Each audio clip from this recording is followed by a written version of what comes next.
বিলপুরের ছোট্ট ফটিকের মনেও ভয় পায় ছোট্ট ফটিক।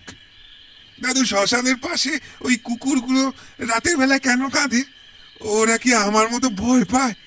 ওদের ওই কান্নার আওয়াজ শুনলে আমারও খুব ভয় লাগে। ভয় কেন লাগবে দাদু ভাই? আমি তো তোমার পাশেই আছি। তোমার যখন ভয় করবে তখন আগের বছর মেলা থেকে তোমাকে যে গোপালের মূর্তি কিনে দিয়েছি ওটার কথা মনে করবে, তাহলে আর ভয় লাগবে না। নাতিকে সান্ত্বনা দিয়ে কোনো রকমে ঠান্ডা করলেও সতীনাথ বাবু নিজেও ব্যাপারটা লক্ষ্য করেছেন।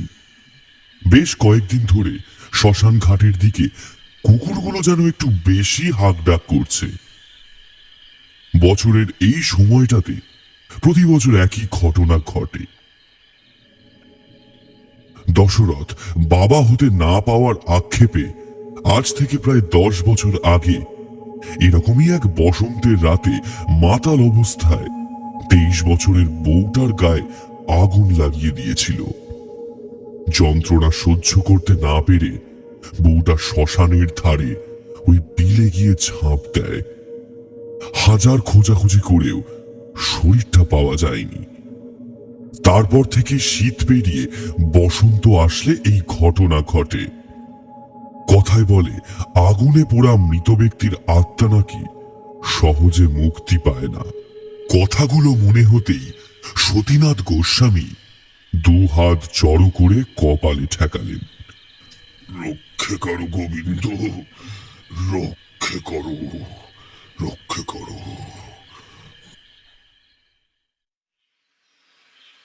প্রকৃতির নিয়ম মেনেই রাত পেরিয়ে সকাল নেমেছে গ্রামের মাটিতে। প্রতিদিনের মতোই মাটির ঘড়া, কলসি, জ্বালা, কুঁজো, টব সমস্ত কিছু ভ্যানে বেঁধে নিয়ে হাটের দিকে চলেছে দশরথ। প্রথম বউয়ের গায়ে আগুন দেওয়ার অপরাধে সে 2 বছর জেল খেটে এসেই বিয়ে করেছে আরো একটা মেয়েকে। ঘরে একটা বছর 4 ছোট ছেলেও আছে। ফটিকের সাথেই খেলাধুলা করে। জানো ফটিক দাদা, কাল রাত থেকে না মায়ের খুব জ্বর। আজ সকাল থেকে আমি কিচ্ছু খাইনি। বাবা তো কোন সকালে বেরিয়ে গেছে। মা রাতের বেলা সেই যে শুয়েছে, এখনো ওঠেনি। ফটিক কুল কুড়িয়ে হাফ প্যান্টের পকেটে রাখতে রাখতে উত্তর দিল, তোর খিদে পেয়েছে আগে বলিসনি কেন? চল আমার মায়ের কাছে, তোকে কিছু খাইয়ে নিয়ে আসি। মায়ের কাছ থেকে মুড়ি, গুড় আর কলা নিয়ে দশরথের ছেলে রতনকে পেট ভরে খাওয়ালো ফটিক। বড় ভালো ছেলে সে। সেই কোন ছোটবেলায় কলেরায় বাবাকে হারিয়েছে। তারপর থেকে বিধবা মা আর ঠাকুর দাদার সাথেই থাকে সে। গ্রামের আর 5টা বাচ্চার মতো বায়না ধরে না, গুরুজনদের অবাধ্যও হয় না। ঠাকুরদার নয়নের মণি আর মায়ের শেষ সম্বল ফটিক। প্রতিদিন সতীনাথ বাবু দুপুরবেলা ফটিককে নিয়েই খেতে বসেন। আদর করে ভালো জিনিসটা নিজের পাত থেকে তুলে দেন ফটিকের পাতে। আমার থেকে কিছুটা খাবার রতনকে দিয়ে আসবো মা। সকালে শুনলে না ওর মায়ের জ্বর হয়েছে, রান্না করেনি, তাহলে ও কি খাবে? সতীনাথ বাবু নাতির মধ্যে নিজের মৃত ছেলেকে খুঁজে পান। পরের জন্য ঠিক এইভাবেই প্রাণ কাঁদত ছেলেটার। আরে তোর কাছ থেকে দিতে হবে না, বেশি করে রান্না করা আছে আমার। তুই পেট ভরে খা তো এখন, তারপর রতনের জন্য নিয়ে যাস খুনে। ছেলের মাথায় হাত বুলিয়ে কথাগুলো বলল বিরাজ। ঠিক আছে মা, আমি কিন্তু তাহলে বিকেলবেলা খেলা সেরে তারপর ফিরবো।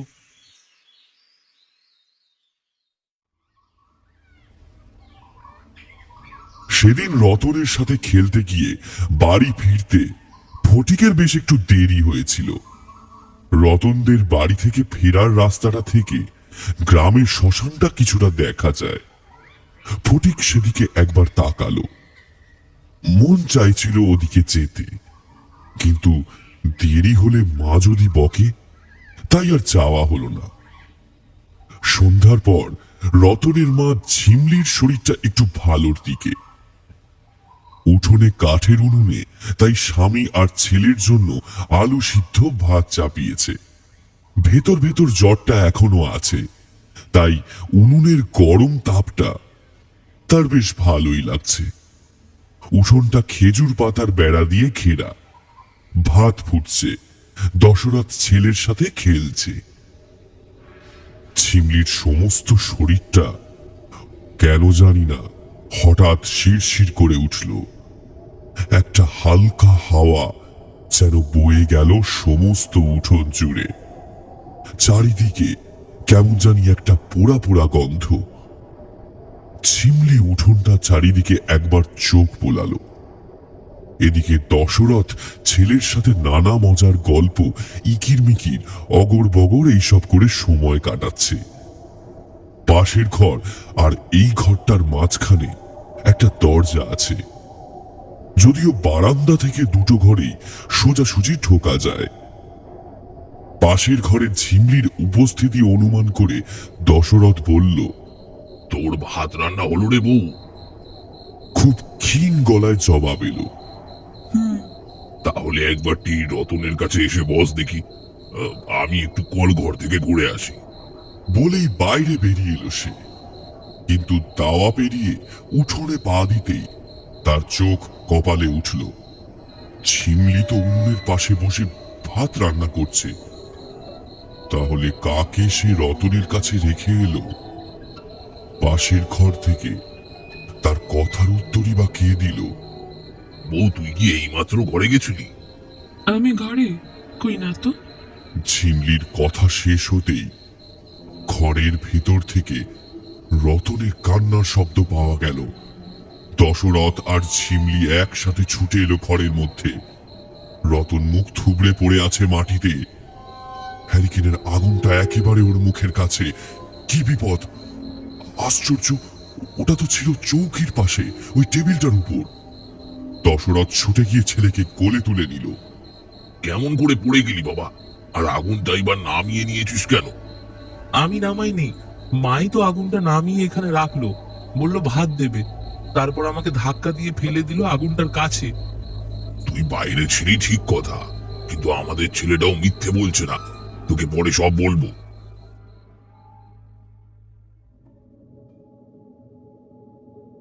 অপরাধী তার নিজের অপরাধের কথা কখনো ভোলে না। আজ রবিবার, হাট বন্ধ। খালপাড়ের কদম গাছটার নিচে বসে আছে দশরথ। বাড়ি থেকে বেরোনোর সময় দেখে এসেছে ঝিমলির শরীরটা আজ একটু ভালোর দিকে হলেও ঘরের বাইরে সবসময় সে নাকি একটা পোড়া গন্ধ পায়।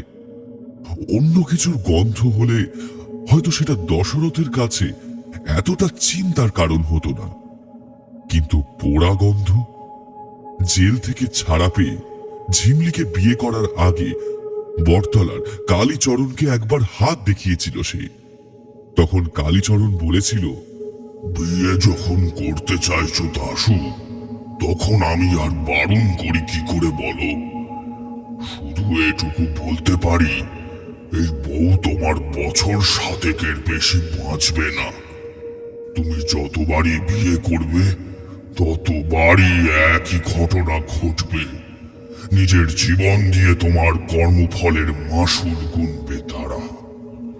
গ্রামের সবাই বলে সূর্য দক্ষিণ দিকে উঠলেও নাকি কালীচরণের ভবিষ্যৎবাণী ভুল হয় না। দশরথ প্রথম স্ত্রীকে বিয়ের 7 বছরের মাথায় গায়ে আগুন দিয়ে মেরেছিল, আর ঝিমলির সাথেও তার বিয়ে হয়েছে 7 বছর। তাহলে কি ঝিমলিকে নিজের প্রাণ দিয়ে দশরথের করা পাপের মাসুল গুনতে হবে? মনটা ভারী হয়ে ওঠে তার। হরিনারায়ণ চক্রবর্তী গ্রামের পুরোহিত। মন্দিরের পুজো শেষ করে খালপাড়ের পথ ধরেই ফিরছিলেন। দশরথকে একলা বসে থাকতে দেখে জোর গলায় হাঁক পারলেন। আরে ও দাশু, দাশু, একলা এখানে বসে কি করিস রে? হরিনারায়ণের ডাকে দশরথ এগিয়ে গেল ওনার দিকে। আগে না ঠাকুর মশাই, আজ রবিবার, হাট বন্ধ, তাই একটু বসেছিলাম। বৌমার শরীর এখন কেমন আছে? তার শরীর খারাপের খবর পেয়ে বাপের বাড়ি থেকে কেউ এসেছে বুঝি কাল রাতে? কি আর আসবে বলুন, আপনি তো জানেন সাতকুলে তার কেউ নেই। বাপের বাড়ি বলতে ওই এক বিধবা মা। সে তো জানি বাবা, কাল রাতে আমি ঘরের জন্য কিছু মালপত্র কিনে বাড়ি ফিরছিলুম। বয়স হয়েছে তো, তাই রাত বিরেতে আজকাল ভালো দেখতে পাইনি। দূর থেকে আমার মনে হলো একজন মেয়ে মানুষ যেন তোর বাড়িতে ঢুকলো। আমি ভাবলাম বৌমার মা এসেছেন বোধহয়। তুই যখন বলছিস কেউ আসেনি, তখন হয়তো আমার চোখের বুলটুলি হবে। যাক, যাই হোক, সূর্য মাথার উপর উঠতে চললো। তুই বাড়ি যা, অসুস্থ বউটাকে বাড়িতে একা ফেলে রাখিসনি। আমিও চলি, যা যা। ঠাকুর মশাইয়ের বলা কথাগুলো যেন দশরথের মাথার চিন্তাগুলোকে আরো বাড়িয়ে তুলল। ঝিমলি রোজ দুপুরে খাবার পরে হাঁড়িতে অবশিষ্ট ভাতটুকু রাস্তার কুকুরগুলোকে খেতে দেয়। আজ শরীরটা খারাপ হওয়াতে সে দায়িত্ব দশরথের। দশরথ দাঁড়িয়ে কুকুরগুলোকে খাবার দিচ্ছিল। ওদের খাওয়া শেষ না হওয়া পর্যন্ত এইভাবেই দাঁড়িয়ে থাকতে হবে। আর আদরের কুকুরগুলোকে ঠিকমতো খেতে দেওয়া হয়েছে কিনা তা দেখার জন্য স্বামীর পিছনে ক্লান্ত শরীরে এসে সে দাঁড়ায়। অবাক কাণ্ড, এতদিন যে ঝিমলিকে দেখে কুকুরগুলো লেজ নাড়িয়ে নিজেদের ভালোবাসা প্রকাশ করত, আজকে তাকে দেখা মাত্রই কেউ কেউ শব্দ করে এদিক ওদিক একেবারে লেজ গুটিয়ে ছুটে পালিয়ে গেল সবকটা। হাজার ডাকাডাকি করে দশরথ বা ঝিমলি কেউই ফেরাতে পারল না ওদের। দশরথ ফিরে চাইল ঝিমলির মুখের দিকে। মাত্র দুদিনের জ্বরে বউটার চোখের তলায় কেমন যেন কালি পড়ে গেছে। শরীরে জায়গায় জায়গায় কাল ছিটে পড়েছে। আচ্ছা বউ, কাল রাতে আমি যখন রতনের সাথে ঘরের ভিতর ছিলাম, তখন কি তোর সাথে কোনো মেয়ে মানুষ দেখা করতে এসেছিল? আমার সাথে আবার কে দেখা করতে আসবে শুনি? আর এই গ্রামের মেয়ে বউরা যে সন্ধ্যের পর ঘর থেকে বেরোয় না, সেটা বুঝি তুমি জানো না? কথাটা 100 ভাগ সত্যি। পুজো পার্বণ ছাড়া এই গ্রামের মেয়ে বউরা রাতে পথে ঘাটে বেরোয় না। তাহলে ঠাকুর মশাই কাকে দেখেছেন? আর উনি যাকে দেখেছেন আর দশরথ পাশের ঘরে যার শব্দ পেয়েছে, তারা দুজন কি এক? বিকেল গড়িয়ে সন্ধ্যা নামলো বিলপুরের মাটিতে।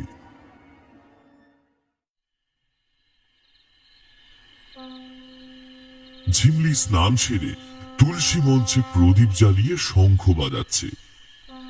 দশরথ যেন আজ অন্য ঝিমলিকে দেখছে চোখের সামনে। সবেমাত্র জ্বর থেকে উঠেই সন্ধ্যেবেলা স্নান করতে গেলি কেন? এর আগে তো কখনো দেখিনি। ঠান্ডাটা এখনো ঠিক মতো যায়নি। শরীরটা আবার খারাপ করলে কি হবে শুনি? এই সময় সূর্যি ঠাকুর পাটে বসেন।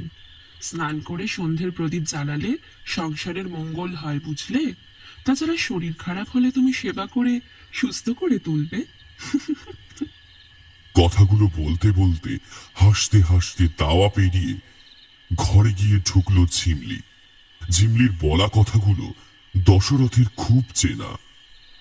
এর আগেও এই উঠোনে অন্য কারোর মুখে সে শুনেছে এগুলো। সেদিন রাতে কোনো কারণ ছাড়াই ঘুমটা ভেঙে যায় তার। ঘরের কোনায় মাটির কুঁজো থেকে এক গ্লাস জল খায়। ঝিমলি বিছানায় নেই, ঘরের দরজাটাও খোলা। মনে হয় কল ঘরের দিকে গেছে। রাতে একবার কোনো কারণে ঘুম ভেঙে গেলে সহজে আর ঘুম আসতে চায় না। একটা বিড়ি ধরালো দশরথ। দাওয়া এসে দাঁড়াতেই বুকে রক্ত একেবারে হিম হয়ে গেল তার।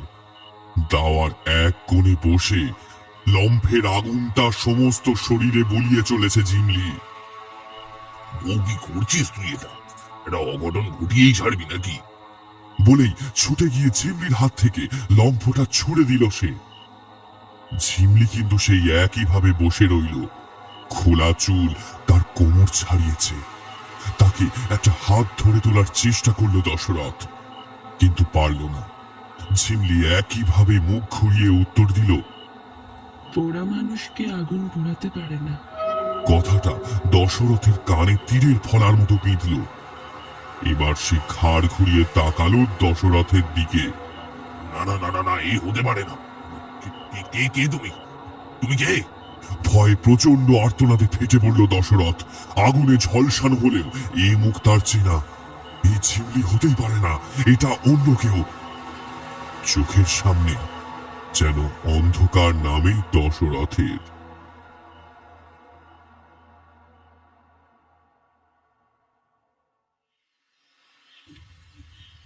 এই যে শুনছো, সকাল হয়ে গেছে, ওঠো। হাটে যাবে না?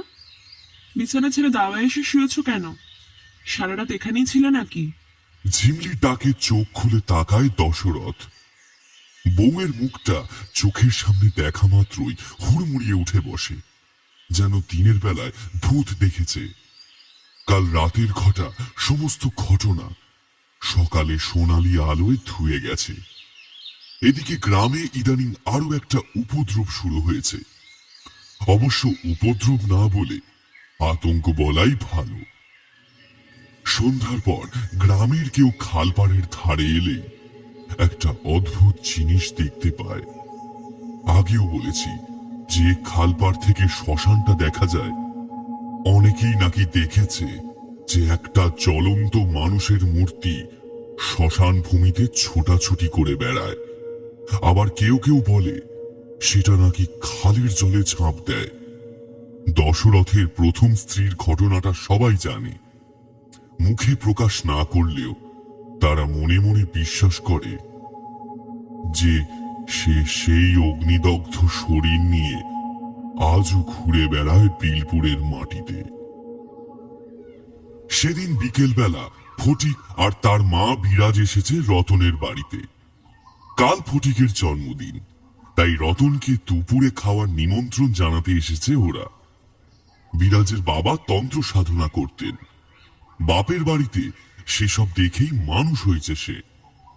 বাবার সাথে থাকতে থাকতে তার মধ্যে আপনা থেকেই একটা ক্ষমতা তৈরি হয়েছিল। কোনো জায়গায় অপার্থিব শক্তির উপস্থিতি সে বুঝতে পারত। দরজা পেরিয়ে ফটিক এক ছুটে হাজির হলো রতনের ঘরে। বিরাজ কিন্তু ঢুকল না। সে দাঁড়িয়ে রইল উঠোনের মাঝখানে। তার চোখ তখন ঘুরপাক খাচ্ছে দশরথের ভিটের চারপাশে। কেন জানি না, তার মন বলছে এখানে খুব খারাপ কিছু ঘটতে চলেছে। ততক্ষণে ঝিমলি বেরিয়ে এসেছে ঘর থেকে। একটা পিঁড়ি দাওয়ায় পেতে দিতে দিতে বলল, ও মা, এখনো দাঁড়িয়ে আছো যে? এখানে এসে বসো দেখি। কতদিন পর দেখা হলো বলো তো তোমার সাথে? খুব বেশি দিন তো নয়, এই তো 7-8 দিন আগেই দেখা হয়েছিল মন্দিরে। 7 দিন কি কম হলো ভাই? মনে হয় যেন 7 বছর। ঝিমলি কাছে এগিয়ে আসতেই বিরাজের সারাটা শরীর যেন কাঁটা দিয়ে উঠল। ওর গায়ের পোড়া গন্ধটা যেন নাক চালিয়ে দিচ্ছে। বিরাজ আর দাঁড়ালো না। আগামীকাল দুপুরে রতনের খাওয়ার কথা বলে তাড়াতাড়ি ছেলেকে নিয়ে বাড়ি ফিরে আসে বিরাজ। ফটিককে ভালো করে বুঝিয়ে বলে যাতে সে আর কখনো রতনদের বাড়ি না যায়। সেদিন সন্ধ্যাবেলা ফটিক যখন ঠাকুরদার কাছে দুলে দুলে নামটা মুখস্থ করছে, তখন বিরাজ এসে ঘরে দাঁড়ালো। কিছু বলবে বৌমা? আপনার সাথে আমার কিছু কথা ছিল বাবা। এখানে এখানে বলা যাবে না, আপনি বরং একটু বাইরে আসুন না। আচ্ছা বেশ, তুমি চাও আমি আসছি। বিরাজ শ্বশুরকে বিকেলের সমস্ত কথাই খুলে বলল। বৌমার বিশেষ গুণের কথা সতীনাথ বাবু জানতেন, কাজে ঘটনাটা মনের ভুল বলে উড়িয়ে দিতে পারলেন না। এসব কি বলছো তুমি মা? তোমার কথা যদি সত্যি হয় তাহলে তো ভয়ানক বিপদ। দাশুটা তো সারাদিন বাড়িতে থাকে না, তার উপর রতন এখনো অনেক ছোট। তাহলে কি কালীচরণের কথাই সত্যি হতে চলেছে? বাবা, আমার মনে হয় আপনার একবার এই ব্যাপারটা নিয়ে ঠাকুর মশাইয়ের সাথে খোলাখুলি আলোচনা করা দরকার। তিনি নিশ্চয়ই কোনো একটা উপায় বলতে পারবেন। আমার বাবা বেঁচে থাকলে হয়তো এই সময় কিছু একটা করতে পারতেন। কথাটা তুমি ঠিকই বলেছ মা। আমি বরং কালই একবার এই নিয়ে ঠাকুর মশাইয়ের সাথে কথা বলবো। পারলে একবার ওনাকে নিয়ে দাসুর বাড়ি থেকে ঘুরেও আসবো। এদিকে রাত তখন কটা ঠিক বোঝা যাচ্ছে না। কলঘরে জলের শব্দে দশরথের ঘুমটা ভেঙে যায়। ঝিমলি পাশে নেই। দাশুর মনের ভিতরে গতকাল রাতের ভয়টা যেন আবার থাবা মেরে বসেছে। হ্যারিকেনের আলোটা সামান্য বাড়িয়ে ঘর থেকে সে বেরিয়ে এলো। ধীরে ধীরে উঠোনে নেমে দাঁড়ালো। হাতের আলোটা সামান্য উঁচু করে কলঘরের দিকটা সে দেখার চেষ্টা করল। তার চোখের সামনে যা ধরা পড়ল সেটা কি আদৌ কোনো স্বাভাবিক ঘটনা? ঝিমলি কলঘরের সামনের কুয়ো থেকে অনবরত গায়ে ঢেলে চলেছে। তার থেকেও আশ্চর্যের বিষয় হলো সেই ফুরিয়ে আসা নিভু নিভু আগুনের জল পড়লে যেমন ধুঁয়ো বেরোয়, ঠিক তেমন বের হচ্ছে ওর শরীর থেকে, যদিও তা খুবই সামান্য। দশরথ ভয় মেশানো চাপা গলায় ডাক দিল। সে জানে না তার সেই ডাকের উত্তরে গতকাল রাতের মতো কোনো বিভীষিকা অপেক্ষা করে আছে। বউ, বউ, এত এত রাতে এভাবে গায়ে জল ঢালছিস কেন রে? কি হয়েছে তো? আগুনে ঘি পোড়ার মতো ঝাঁঝিয়ে উঠল ঝিমলি। কেন জল ঢালছি বুঝতে পারছো না যেন? সব জেনে শুনে ন্যাকামো করা হচ্ছে। সারা শরীর জ্বলে যাচ্ছে আমার। আমার শরীরে যেন কেউ আগুন লাগিয়ে দিয়েছে। এ ঝিমলি হতে পারে না কিছুতেই। এক পা দু পা করে পেছনে সরতে শুরু করলো দশরথ। একসময় ধপ করে বসে পড়ল মাটির দাওয়ার উপর। তার নজর স্থির হয়ে আছে কলঘরের দিকে। পাতকুয়ার পাটটা আর দেখা যাচ্ছে না। অন্ধকারে উঠোনে লেবু গাছের পেছনে সেটা ঢাকা পড়েছে। জলের আওয়াজটাও যেন আর শোনা যাচ্ছে না। তার বদলে ভেসে আসছে একটা চাপা খিলখিলে হাসির শব্দ।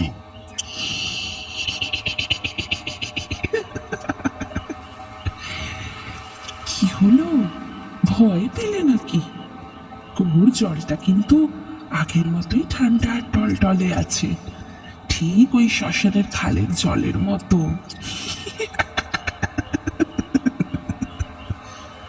কথা শেষ হতেই আবার সেই হাসির শব্দ। ছুটতে ঘরের ভিতরে গিয়ে দরজায় খিল দিল দশরথ।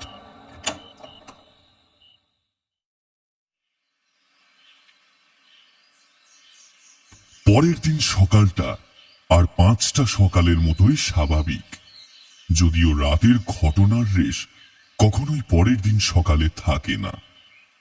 সতীনাথ বাবু মন্দিরে এসে উপস্থিত হয়েছেন ঠাকুর মশাইয়ের সাথে কথা বলতে। নাম ঠাকুর, কেমন আছো? পুজো কি শেষ? আরে সত্যি যে, কি খবর তোমার? অনেক দিন পর এলে যে ভাইয়া এদিকে। ঠিকই বলেছ। আসলে বৌমা একা হাতে সংসারের সব দিক সামলায়। আমাকে ওই বাজারটুকু ছাড়া আর কিছুই করতে দেয় না।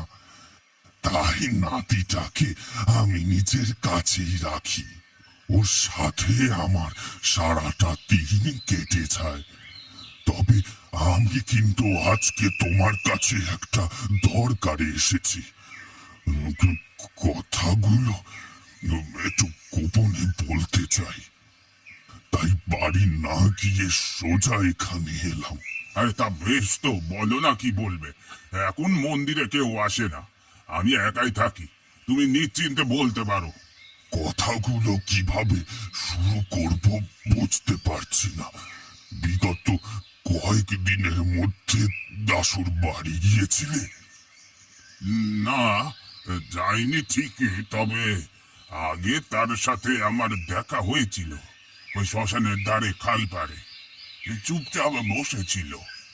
কিন্তু এই কথা কেন জানতে চাইছো বলো তো? কিছু কি হয়েছে? শুনেছিলাম ওর বউটার নাকি খুব শরীর খারাপ। বাড়াবাড়ি কিছু হলো নাকি আবার গো? না না ঠাকুর মশাই, সেই সব কিছু না। দাশুর বউ এখন ভালো আছে, সমস্যাটা অন্য জায়গায়। আমার বৌমার কথা তো সব জানো। এই সম্পূর্ণ গ্রামে তুমি একমাত্র ব্যক্তি যে বৌমার বিশেষ ক্ষমতার কথা জানে। আজ আমার নাতিটার জন্মদিন।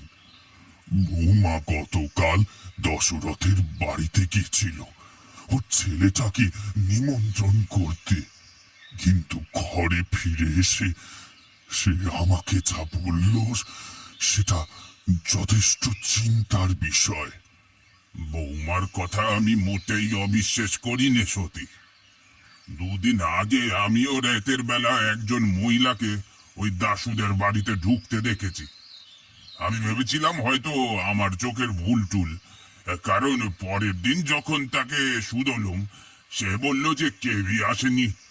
কিন্তু আজ তোমার কথা শুনে মনে হচ্ছে সেদিন রাতে আমার এই বুড়ো চোখ দুটো কিছু ভুল দেখেনি। আমার ইচ্ছে ছিল তুমি যদি একবার নিজের চোখে গিয়ে ব্যাপারখানা দেখো। কথাটা মন্দ বলনি। আজ সন্ধ্যাবেলা মন্দির থেকে ফেরার পথে তোমার বাড়ি যাব। তোমার নাতিকে একটু আশীর্বাদ করে তারপর দুজন মিলে ওই দাশুদের বাড়ি যাওয়া যাবে ক্ষণ।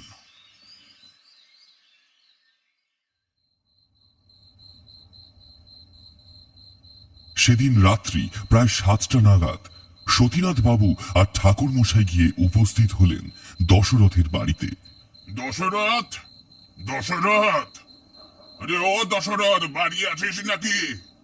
একবার বেরিয়ে আয় দেখি। ঠাকুর মশাইয়ের গলার শব্দে তাড়াতাড়ি ঘর থেকে বেরিয়ে এলো দশরথ। আরে ঠাকুর মশাই, সতীনাথ কাকা আপনারা? আসুন আসুন আসুন, ভেতরে আসুন। বিশেষ কোনো কারণ নেই রে বাবা। হ্যাঁ, আমি আর সতী এই এদিক দিয়ে যাচ্ছিলাম, তাই ভাবলুম সামনে দোল আসছে, মন্দিরের জন্য 108টা প্রদীপ তো লাগবে, সেটা তোকে মনে করি দিয়ে যাই। প্রতি বছর তো তুই দিস। সে আমার মনে আছে ঠাকুর মশাই, আপনি চিন্তা করবেন না, ঠিক সময় আমি মন্দিরে প্রদীপ পৌঁছে দেব। দশরথের সাথে কথা বললেও ঠাকুর মশাইয়ের চোখ কিন্তু ঘুরপাক খাচ্ছে বাড়ির চারিদিকে। আচ্ছা, হ্যাঁ রে রতন, বৌমাকে কোথাও দেখছি না, বাড়িতে নেই নাকি? থাকবে না কেন? আপনারা বসুন, আমি এক্ষুনি ডাকছি। রতনের মুখের কথা শেষ না হতেই এক হাত ঘোমটা টেনে ঝিমলি এসে উপস্থিত। পেন নাম নেবেন ঠাকুর মশাই? পেন নাম সতীনাথ কাকা। আপনারা সবাই ভালো আছেন তো? আমার শরীরটা আবার খুব একটা ভালো না, তাই অনেকদিন মন্দিরে যাওয়া হয়নি। দোলের আয়োজন বুঝি শুরু হয়ে গেছে? আমরা তো সে কথাই বলতে এসেছিলাম দাশুকে। তাছাড়া ওর মুখে তোমার অসুস্থতার কথা শুনে ভাবলুম তোমাকে দেখে আসাটাও দরকার। দশরথ সলজ্জ ভঙ্গিতে ঠাকুর মশাইকে বলল, যদি কিছু মনে না করেন একটা কথা বলবো আপনাকে। না না, মনে করবো কেন রে, যা বলার বল দেখি। বলছিলাম ঠাকুর মশাই, বউটার হাতখানা যদি একবার দেখে দিতেন। সময়টা ঠিক ভালো যাচ্ছে না তো, তাই বলছিলাম। কালীচরণ কাকা মারা যাওয়ার পর থেকে আপনি আমাদের একমাত্র ভরসা। অন্য সময় হলে হয়তো ঠাকুর মশাই বারণ করতেন, কারণ রাতের অন্ধকারে হ্যারিকেনের আলোয় এত সূক্ষ্ম কাজ নির্ভুলভাবে করার মতো চোখের জ্যোতি এই বয়সে তার সঙ্গ ত্যাগ করেছে। আজ কিন্তু তিনি রাজি হয়ে গেলেন।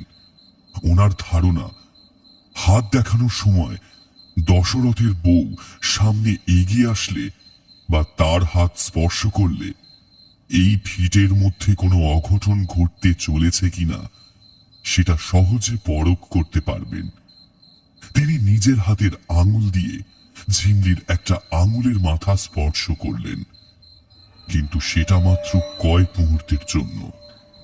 সাথে সাথে নিজের হাত গুটিয়ে নিলেন, আর তখনই ঘোমটার নিচ থেকে একটা চাপা হাসির শব্দ শোনা গেল।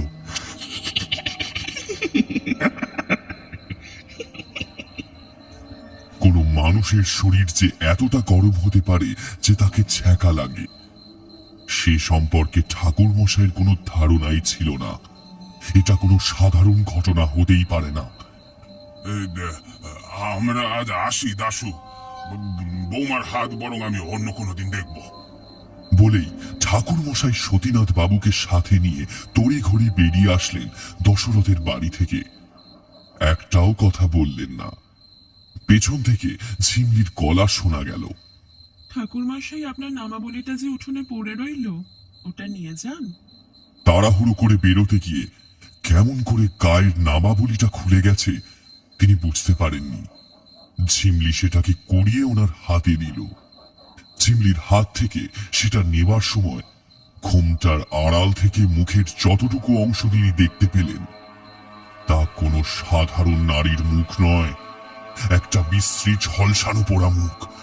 নামাবলিটা ঠাকুর মশাইয়ের হাতে তুলে দিতে দিতে ঝিমলি প্রশ্ন করল, কিছু কি জানতে পারলেন ঠাকুরমশাই? আহা বউ, ঠাকুর মশাই তো বললেন পরে তোর হাত উনি দেখে দেবেন। এখন আর তুই ওনাকে বিরক্ত করিস না, যেতে দে ওনাদের, রাত বাড়ছে এখন। ঝিমলির প্রশ্নের মানে দশরথ না বুঝলেও ঠাকুর মশাই ঠিকই বুঝেছিলেন। সেই প্রশ্নের ভঙ্গিতে মিশেছিল ব্যঙ্গ আর প্রতিহিংসা। একটু সাবধানে থাকিস বাবা দাশু, ঠাকুর মশাইয়ের সাথে নিয়মিত যোগাযোগ রাখিস। কিছু একটা বলতে যাচ্ছিল দশরথ, তাকে থামিয়ে দিয়ে ঝিমলি বলে উঠল, আপনিও সাবধানে যাবেন সতীনাথ কাকা। রাতের বেলা গ্রামের পথঘাটে কখন কি হয় কিছু তো বলা যায় না, তাই না?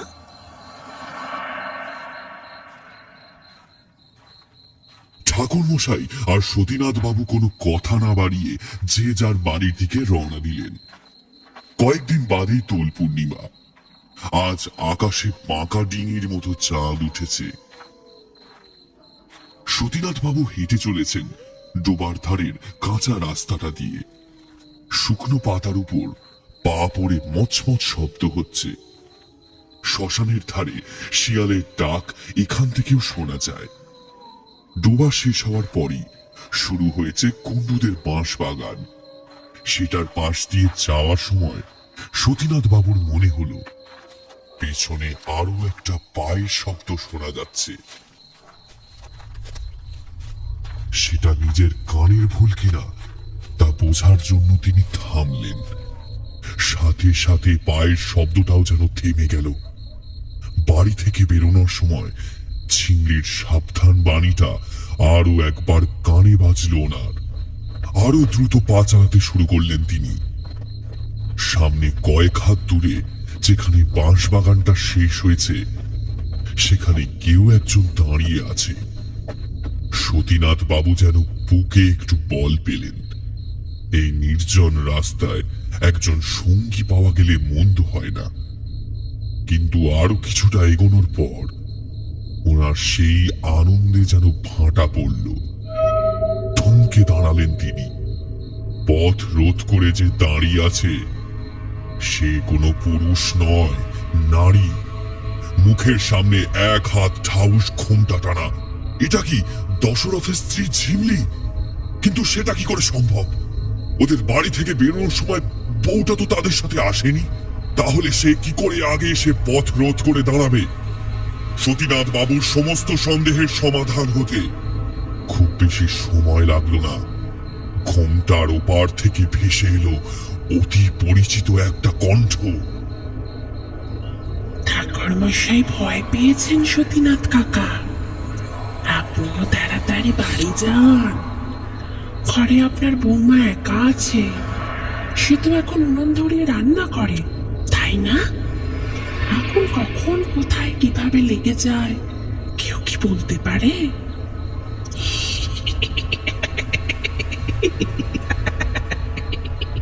একটা খিলখিলে পৈশাচিক হাসিতে যেন কেঁপে উঠল জায়গাটা। তারপরেই সব শান্ত। কোথায় কে? সব ফাঁকা। তিনি হন হন করে বাড়ির দিকে হাঁটা দিলেন। সে রাতে বাড়ি ফিরে এসে বৌমার নাতিকে সুস্থভাবে ফিরে পেয়েছিলেন।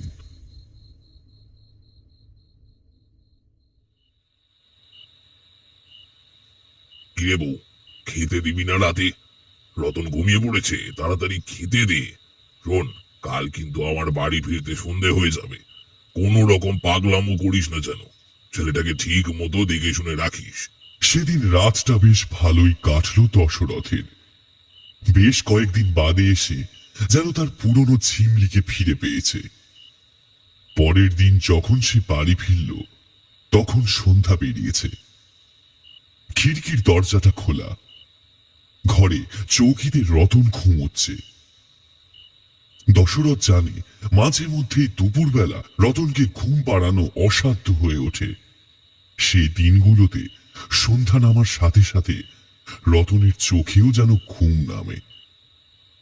কাজেই ব্যাপারটা অবাক করার মতো কিছু না, কিন্তু যে ব্যাপারটা দশরথকে চিন্তায় ফেলল সেটা হলো ঝিমলিকে বাড়ির কোথাও খুঁজে পাওয়া গেল না। বাড়ির পেছন, কলবাগান, পুকুর পাড়, আশেপাশের দু একটা বাড়ি, খালপাড়, মন্দির, ফটিকের বাড়ি সমস্ত তন্ন তন্ন করে খুঁজেও ঝিমলির খোঁজ মিলল না। এক বুক হতাশা নিয়ে দশরথ বাড়ি ফিরল। ঘরের ভিতর টিম টিম করে হ্যারিকেনটা জ্বলছে। সারাটা উঠোন যেন চাঁদের আলোয় রূপলি হয়ে উঠেছে। ক্লান্ত শরীরে মাটির দাওয়ায় এসে সে বসল।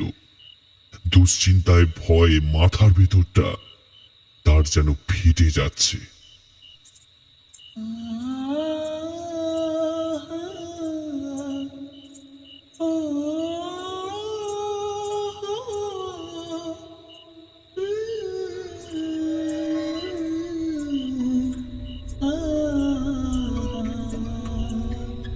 হঠাৎ রান্নাঘরের পেছনে একটা নুপুরের শব্দ শোনা গেল। সাথে গুনগুন করে কে যেন গান গাইছে। গানের কথাগুলো না বোঝা গেলেও সুরটা বড় চেনা চেনা লাগছে। কিন্তু নুপুরের শব্দটা কার? ঝিমলি তো নুপুর পড়ে না। তার নাকি হাঁটতে চলতে অসুবিধা হয়। নুপুর পড়তে ভালোবাসতো দশরথের প্রথম স্ত্রী তারা। শরীরে রক্ত যেন হিম হয়ে যায়। কি আছে রান্নাঘরের পেছনে? ওদিকেই তো কলা বাগানটা। কিন্তু একটু আগে ঝিমলিকে খুঁজতে গিয়ে তো বউকে পাওয়া যায়নি সেখানে। দশরথ ধীরে ধীরে পা বাড়ালো সেই দিকে। অন্ধকার কলা বাগানটা চাঁদের আলোয় আজ একটু হলেও বোঝা যাচ্ছে।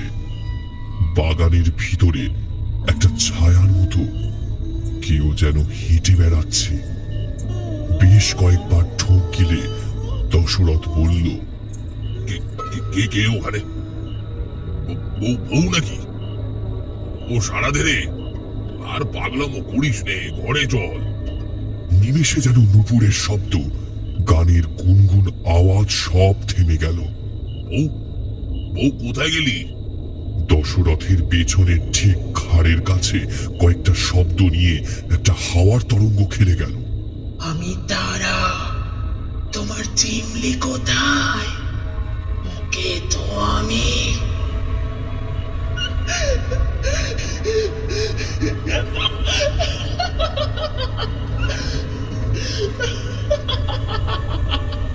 একটা খিলখিলে হাসিতে যেন কানে তালা লাগার জোগাড় হয়েছে।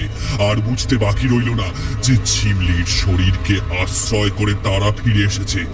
কালীচরণের ভবিষ্যৎবাণী সত্যি হতে চলেছে। দেখতে দেখতে চোখের সামনে ঝিমলির সমস্ত শরীরটা কেমন যেন কালো তকতকে খায় পরিণত হচ্ছে। যন্ত্রণায় ছটফট করছে বউটা। একই শরীরের মধ্যে কখনো তারা, আবার কখনো ঝিমলি। শরীরের বিভিন্ন অংশ সম্পূর্ণ বেঁকে যাচ্ছে। প্রাণটা বুঝি শরীর থেকে তখনই বেরিয়ে যাবে। আবার পরক্ষণে সব ঠিক হয়ে যাচ্ছে। দশরথ মাটিতে হাঁটু গেড়ে বসে হাউমাউ করে কেঁদে উঠল। ঝিমলিকে তুই ছেড়ে দে তারা, তোকে তো আমি মেরেছি। তুই যা করার আমাকে কর, তুই ওকে ছেড়ে দে। রতনটা এখনো অনেক ছোট, মা ছাড়া কেমন করে থাকবে বল? আমার বাপের শাস্তি তুই ওদের দিস নে মা, ওদের দিস নে। দশরথের কোনো অনুরোধই তারাকে শান্ত করতে পারছে না। সে যেন আজ ঝিমলিকে নিয়ে যেতেই এসেছে। একদিকে অপার্থিব পৈশাচিক হাসি, আর অন্যদিকে যন্ত্রণার তীব্র আর্তনাদ।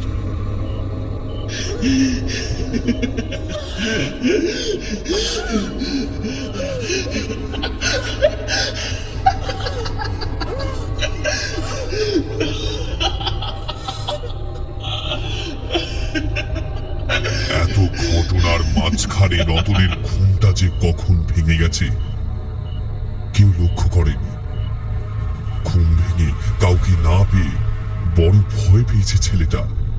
কাঁদতে কাঁদতে উঠোন পেরিয়ে বাড়ির পিছনে এসে পৌঁছেছে। ছোট্ট রতনের কান্নার শব্দ তার আর ক্রোধকে যেন দ্বিগুণ করে তুলেছে।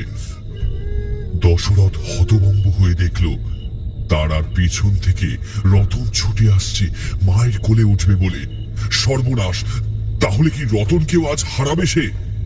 রতন, রতন আসিস না বাবা, ঘরে যা বাপ, ঘরে যা, এখানে আসিস না, এখানে আসিস না।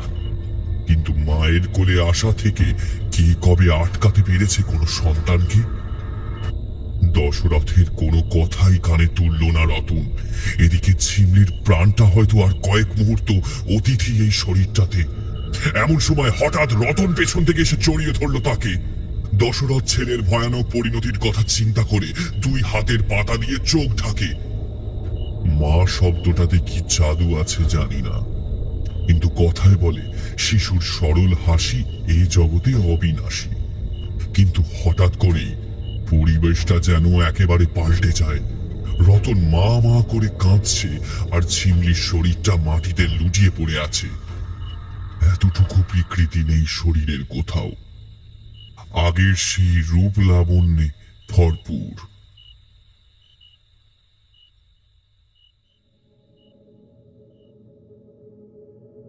ঠাকুর মশাইয়ের বিধান অনুযায়ী দোলের আগেই নিজের প্রথম স্ত্রীর অন্ত্যেষ্টিক্রিয়া সম্পন্ন করল দশরথ। দোল পূর্ণিমার দিন ঝিমলি তার নামে পুজো দিয়েছিল মন্দিরে। সে এখন পায়ে নূপুর পরে, প্রতিদিন স্নান করে তুলসী তলায় সন্ধেবেলায় প্রদীপ জ্বালায়। ভক্তি ভরে তারার ছবিতে প্রণাম করে। রতন জানে ওটা ওর তারামার ছবি। সেদিন যদি রতন মা বলে ডেকে ওভাবে পেছন থেকে জড়িয়ে না ধরত, তাহলে হয়তো আজ দশরথের সংসারের ছবিটা অন্যরকম হতো। তারা কোনোদিন মাতৃত্বের স্বাদ পায়নি ঠিকই, কিন্তু তাই বলে সন্তানের সাথে মায়ের সম্পর্কের গভীরতা সে বোঝে না এমনটা নয়। রতনকে সে মাতৃহারা করতে চায়নি কোনোদিনই। তাই হয়তো রতনের জীবনে ঝিমলির পাশাপাশি তারও একটা জায়গা তৈরি হয়েছিল। অপার্থিব জগৎ শুধুই প্রতিহিংসার নয়, সেখানেও আছে মায়া, মমতা, মাতৃত্ববোধ। বিলপুরের শ্মশানের কুকুরগুলো এখন কিন্তু আর রাতে কাঁদে না।